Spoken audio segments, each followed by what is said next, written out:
from Thawal Kiam Sipai. Good evening, everyone. This is Elizabeth Ningthodam from Brahmapur Chumkham Lekai. Good evening, everyone. I'm Tendulka Anobam from Bamul Lekai Magimako. Good afternoon to you all, and my dear respected judges. I am Khetrimayam Sonika from Habumarak Chincham Lekai. Hi everyone, respected judges. Here is Thokpa, and my qualification, graduate, and my hobby, singing and dancing. Thank you.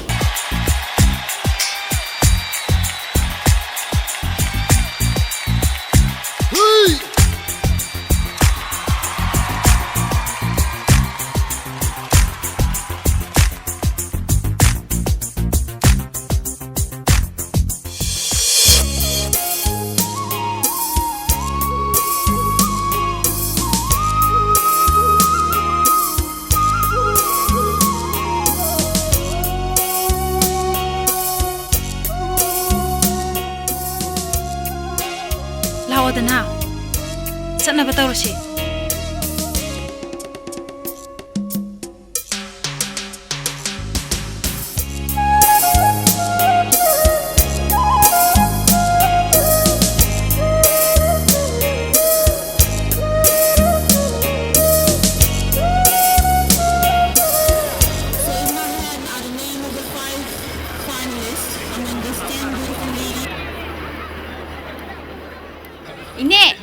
Ine, lao ne.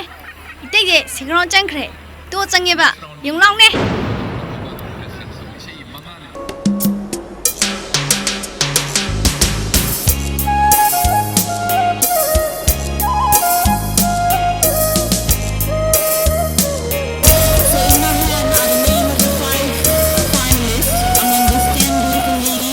Pagi ngasi sawas is the pagi nupi kanglup si yang sakti leba kangbu ni na pagi loni, pagi sebelum loni. Ada ida nupi ke some section of the women's society pagi nak kan badi pagi mapai si yang sawi sawas ni kita pagi no ada pagi lupa ke makada thamna bukan ni, anak kali.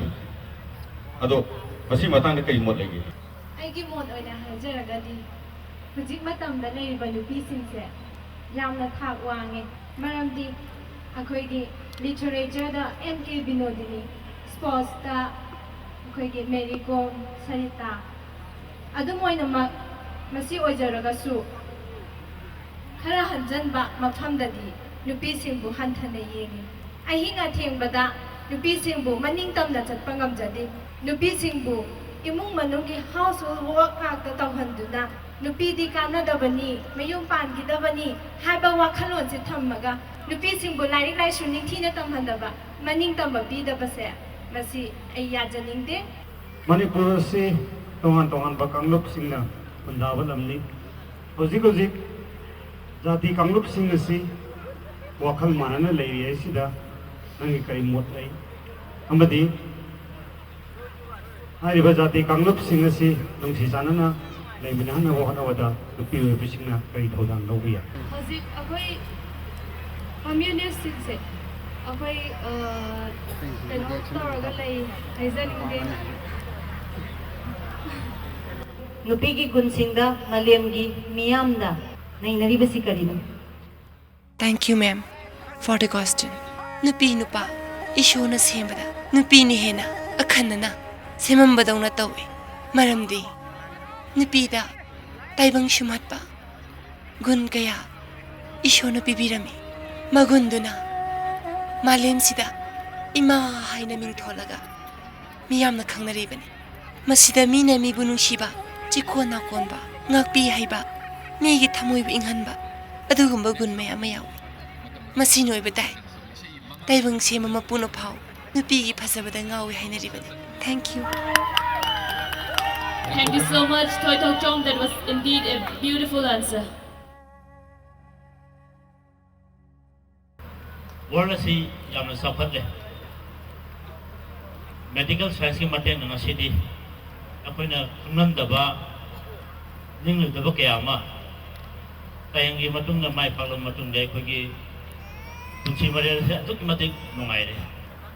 Nupinan nupawan ba natraga nupana nupi onba kumbasi afabane haina lobra Nupina nupa onbagi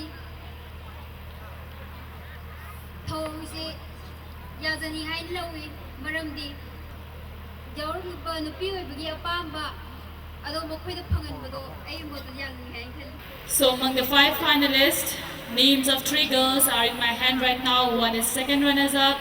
Miss Manipur 2012 goes to Miss Monica Catrimayo. Ladies and gentlemen, second runners-up, Miss Monica Catrimayo. Here it is, the beautiful lady, Miss Monica, Queen, second runner-up of Miss Manipur 2012. Ladies and gentlemen, please give your... And the first runners-up goes to Elizabeth Ninthozam. Ladies and gentlemen, Elizabeth Ninthozam, first runners-up of Miss Manipur 2012. Another beautiful lady. Let me announce the Miss Manipur 2012 to you all. The one and only Miss Thoi Thokchong. Ladies and gentlemen, Miss Manipur 2012. Nè, ite ji mistare yang ne, ite ji mistare. Ai nai ro, so ni pa khane na. So ni mai pa khane na. Chumba. Ai yang ngai. Aku yo jiti, ai on lore. Chumba, ai nang go serana na khalo. Puna ma se, nang kana hona bi bagi mai.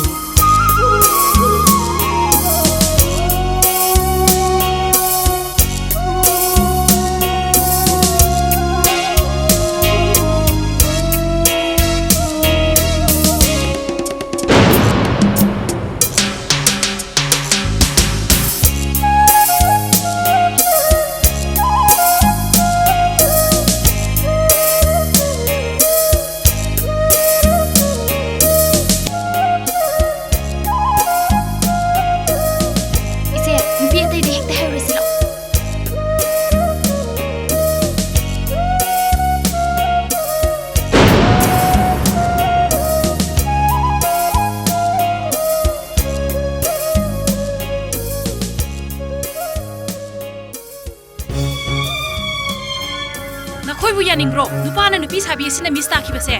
Ai shunupi ni, nakoi shunupi ni. Nupa mana, nupi khunai sibu singna bane. Ma se nupa ni ne, noi khangdro. Kai no se no. Sunya ya ro yori ni. Tauri bata bakse koi nupi khunai bo chinda bana tro. Atu de nakoi mayam changa ga sai ni hai sai ni. Chalo sai ya. Pura pasala ga haisho.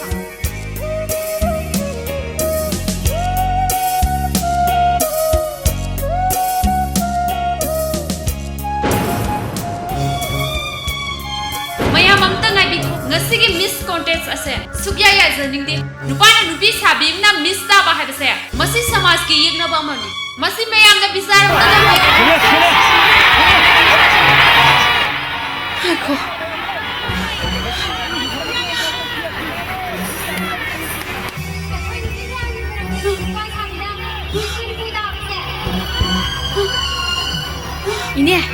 Ini kedor lagi. Ini sih. Ini kerja tabrak ini kedor lagi. Ini.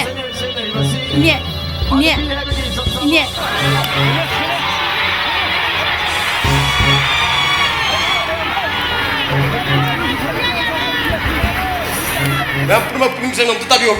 Ma'am, the sektuk sabama. Ngasi Miss Manipur 2012 ki title phanglabi.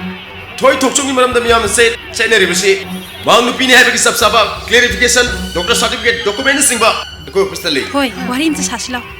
Tholo. Maram tu ngasi timbiro ma'am maktegi. Kami ni mas sektok ni mayar basu. Organizing committee ki manak laga wata na biba yagani. Atu ngasi ko ni sinjere ba contest asi. Ye bagi right, ye bagi hak. Kumna nene na batunda sinjabari. Ai wam ta hai. Atu ma'am pura isai isai ki phamna phamdura. Program mas makha chatha bada ateng pangbiu. Kari.